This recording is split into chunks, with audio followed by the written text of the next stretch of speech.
궁금한 게 또 있는데 네. 등판 전체가 뻐근하다고 생각을 했는데 제가 얼마간 허리 쪽으로 치료를 받았잖아요. 받고 나니까 알겠더라고요. 허리 별로 안 아픈데 등이 아프더라고요. 좀 같은 거라고 생각을 했거든요. 등 통증은 또 다른 건가요, 그게? 허리랑 연관이 없는? 아니요. 다 똑같죠, 뭐. 뭐 등이랑 허리랑 우리 이렇게 해부학 시간에 이렇게 척추 모형을 보면은 다 연결돼 있어요. 근육들이. 전부 다. 근데 뭐 디스크나 이런 것들은 각각 나뉘어져 있고 척추 관절들도 나뉘어져 있긴 하는데 근육이나 근막, 힘줄 이런 것들은 연결돼 있는 게 많죠. 자세가 안 좋으면 뭐 허리만 이렇게 자세가 안 좋을 수가 있나요? 연결돼 있는데 자세가 안 좋거나 뭐 아니면 누워서 주무실 때 이상한 자세로 주무시거나 하면 통째로 망가지는 거죠. 목부터 허리까지 일부분만 망가지거나 다치거나 그러면 그럴 수도 있는. 근데 거의 대부분은 통째로 다 망가집니다. 어디 한 군데를 치료받는다라는 느낌이 아니라 전체로 다 받는다는 생각을 해야겠네요. 허리 틀어져 있으신 분들은 반대 방향으로 등이 틀어져 있고 그 반대 방향으로 목이 또 틀어져 있고 그런 경우가 많아요. S잖아요, 완전. 네.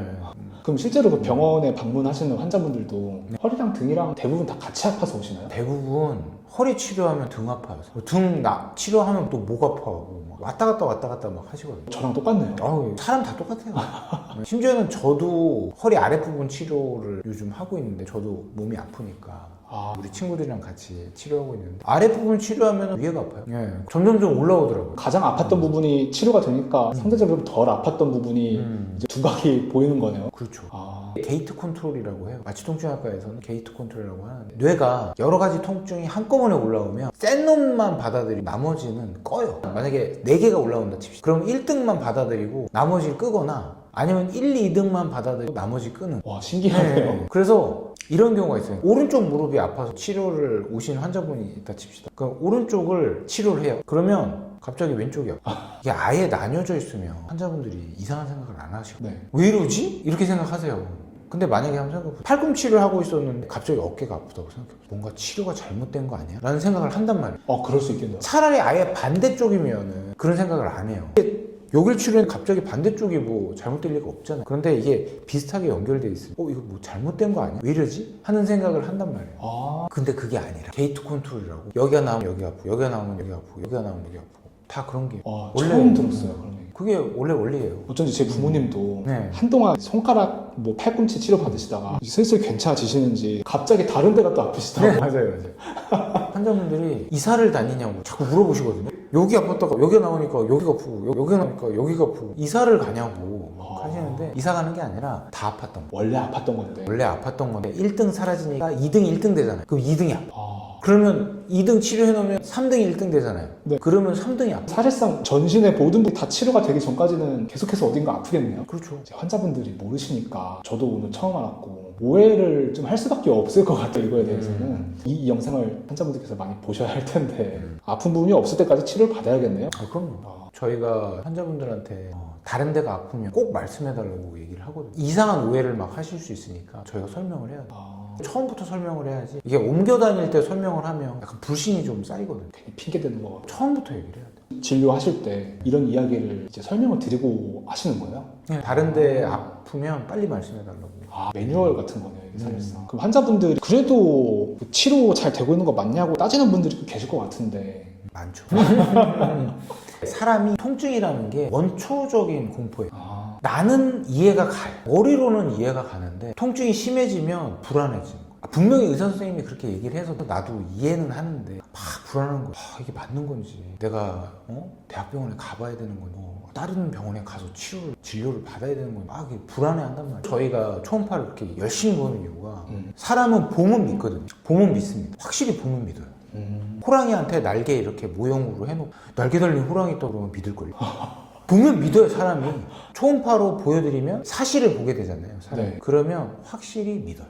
저도 그랬던 것 같아요. 네. 처음 보여줬을 때 저는 초음파 사진을 봐도 그게 뭔지 잘 모르니까 근데 뭔가 좀 이제 이상한 게 딱 보이는데 그걸 보고 이제 염증이다 라고 말씀해 주시니까 그때 알았어. 몸에 염증이 그렇게 많구나. 제가 초음파로 설명할 때 되게 쉽게 설명하거든요. 환자분들도 대충 뼈가 뭔지 힘줄이 뭔지는 알아요. 아무리 그래도 쉽게 설명하면 다 알아들으시거든요. 아주 복잡한 내용들이 많긴 하지만 환자분들이 알아들으실 수 있게 설명을 간단하게 하는 게 되게 키포인트인 것 같아요. 네. 이거는 왜 이렇게 돼서 이렇게 보이는 거다. 초음파 원리도 제가 가끔 설명하고, 원래 초음파 빔이 이렇게 들어가서 이게 부딪혀서 돌아와요. 그거는 학교 그 물리 시간 같은 때도 배우잖아요. 배가 이렇게 쭉 가다가 소나라고 이렇게 초음파를 쏴서 쭉 갔다가 돌아오면 앞에 뭐가 있는지 알잖아요. 어선도 물고기 때 잡을 때 음파를 쏴가지고 돌아오는 음파로 물고기 때 뭐 보는 거 그런 거 알잖아요. 네. 잠수함에도 그런 거 있고. 네. 똑같은 원리예요. 초음파를 쐈을 때 돌아온단 말이죠. 거리가 있잖아요. 요 거리 이렇게 거리가 있는데 요 거리에서 돌아오면 그 거리에 있는 시간이 있을 거 아니에요. 초음파가 가는 시간이 있으면 거리를 알 수가 있거든요. 이렇게 가서 어느 시간 만에 돌아오면 이 거리에 뭐가 있다. 그러면 흰 점을 찍는 거예요. 기계가 그걸 그렇죠. 계산해서 찍는 네, 거예요? 계산을 흰 점으로 나타내. 없으면 지나가 버리면 안 돌아오면 지나간 거죠.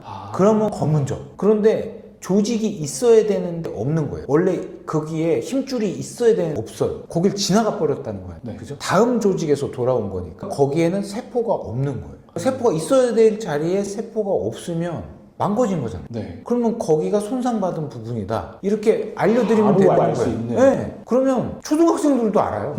그러네? 하고 금방 알거든요. 근데 막 복잡하게 설명하면 못 알아들으시는 거예요. 그러니까 간단하게 설명을 해버리면 내가 여기 뭐가 있어야 되는데 내가 없는 거야? 그럼 여기는 그럼 세포가 없는 거네? 그럼 나는 여기 망가진 거네? 그래서 아프구나.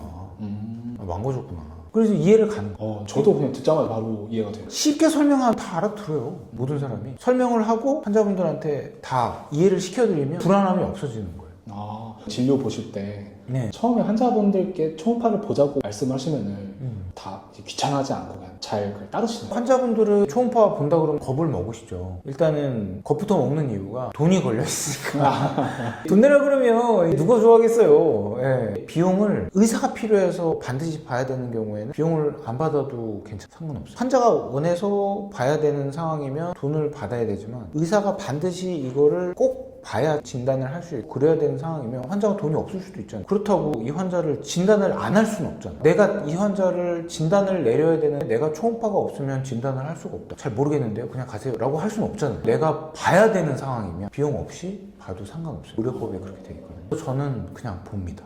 그건 제가 필요해서 보는 거예요. 제가 진단을 해야 되니까. 그렇게 초음파를 보고 진단을 하면은 진단율이 훨씬 더 올라가는 거예요. 그렇죠. 제가 필요해서 보는 거고 환자분들은 그러니까 저를 더 믿으시고 계속 치료를 오시는 것 같아요. 별개로 또 궁금한 게 이제 있는데 환자분들이 이제 방문을 하시잖아요. 네. 근데 치료가 끝날 때까지 꾸준하게 한 달에서 2달 정도 나와야지 대부분 이제 치료가 끝나잖아요. 완주율이 혹시 좀 얼마나 될까요? 대부분의 환자분들은 안 아프면 잘 안 오려고. 그래서 저희가 안 아프더라도 확실히 나을 때까지 계속 오셔야 된다는 말씀을 드리는데 환자분들마다 역치가 달라요. 통증 역치라는 게 있는데 내가 얼마만큼 망가져야 얼마만큼 아프다. 이게 사람마다 다르거든요. 그래서 어떤 분은 조기 위암인데 막 아파하시고 어떤 분은 뭐 말기 암인데 통증이 없는 분들도 있어요. 그러면 이 환자가 나았다 안 나았다를 통증으로 구분하는 거는 절대로 그 통증학 교과서에 그렇게 적혀 있습니다. 통증과 병세를 동일하게 생각하면 안 된다. 내가 통증이 좀 줄어들어도 병이 악화될 수 있다는 거예요.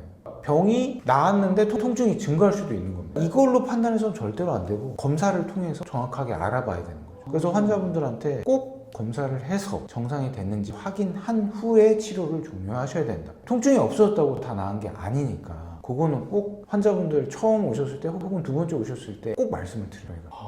예, 저희가 완치가 됐다고 말씀드릴 때까지 계속 오셔야 됩니다. 이렇게 얘기를 하는 게 사람마다 또 낫는 속력도 다 달라요. 어떤 사람은 빨리 낫고 어떤 사람은 천천히 낫고 어떤 사람은 많이 망가지면 또 오래 걸리잖아요. 어떤 사람은 조금 망가지면 금방 끝나고 천차만별이에요. 빨리 낫는 분도 막 엄청 빨리 나와요. 한 1, 2주 만에 다 낫는 분도 있고 아니면 막 4, 5달 걸리는 분들도 있거든요. 비슷하게 망가졌는데 그렇게 천차만별이에요. 이거는 단순히 주관적으로 생각할 문제는 아니에요. 반드시 객관적으로 검사를 통해서 확실히 알아봐야 되는 거죠. 환자분들이 이야기를 다 들으시고 거의 대부분 다 이제 병원에서 완치 판정이 날 때까지 다 꾸준히 꼬박꼬박 나오시나요? 아니요.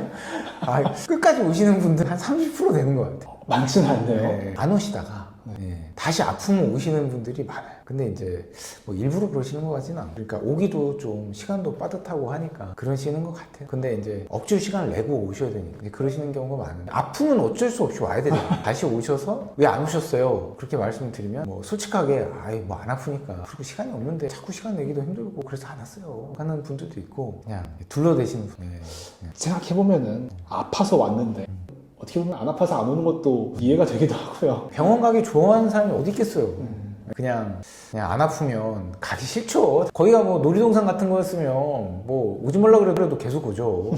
병원은 가면 무섭고 아프고 가기 싫죠 사실. 근데 확실히 후기를 보니까 꽤나 많이 아파하시는 분들이 많으시더라고요.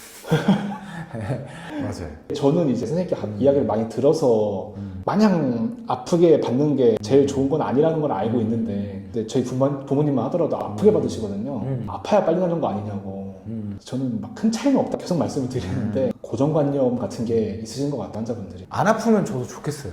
안 아프게 치료했으면 정말 좋겠는데 그러기 힘들어요 사실은. 근데 이거는 모든 의사들이 다 똑같이 느끼는 걸 거예요. 옛날에 제가 아는 이제 동생이 부관염이 갑자기 와서 비뇨기과에 간 적이 있었대요. 이 전립선 검사 같은 걸 받았는데 항문으로 손가락을 넣어서 이렇게 촉질을 하는 검사였대요. 근데 정말 아파서 소리를 고래고래 질렀다고 하더라고요. 그게 너무 아프니까 손가락으로 집어넣어서 고기를 얼마나 부었는지 촉질을 하는데 너무 아파가지고 소리를 고래고래 지르면서 의사 선생님한테 이제 민망하니까 다른 사람들도 이렇게 고래고래 소리를 지르냐 했더니 다 지른다고. 의사들의 숙명인 것 같아요. 이거 어쩔 수가 없어요. 안 아픈 병원이 있나요? 다 아프잖아요. 뭐 없는 것 같아요. 네, 다 아파요. 내과 뭐 내시경 하는데 아프잖아요. 솔직히 뭐 재워놓고 하면 모르지만. 근데 반응을 봐야 되는 경우에는 어쩔 수 없이 검사를 하려면 손가락 집어 막 이렇게 촉질을 해야 되는데 얼마나 아프겠어요. 의사들의 숙명인 것 같아요. 어쩔 수 없죠. 환자 입장에서도 안 아플 생각은 너무 이제 욕심이니까 어느 정도 아플 수밖에 없다는 생각을 해야겠네요. 제가 이제 또 말씀드리긴 하는데 최대한 안 아프시려면 나쁜 음식을 안 먹으셔야 돼요. 나쁜 음식 드시면 이게 염증이 악화돼서 치료할 때 많이 아파요. 먹는 거 주의하시는 게 가장 중요합니다. 잠도 잘 자고. 뭐 그렇게 따지면은 운동도 좀 하고 나쁜 거 먹지 말고 잠도 잘 자고 뭐 이렇게 해야 되는데 사실 그러긴 많이 힘드니까. 솔직히 밤샘 근무하시는 분들이 의외로 많더라고요. 밤샘 근무하시는 분들이 많아. 그래서 먹는 것만이라도 좀 잘 제어하시면 좋겠습니다.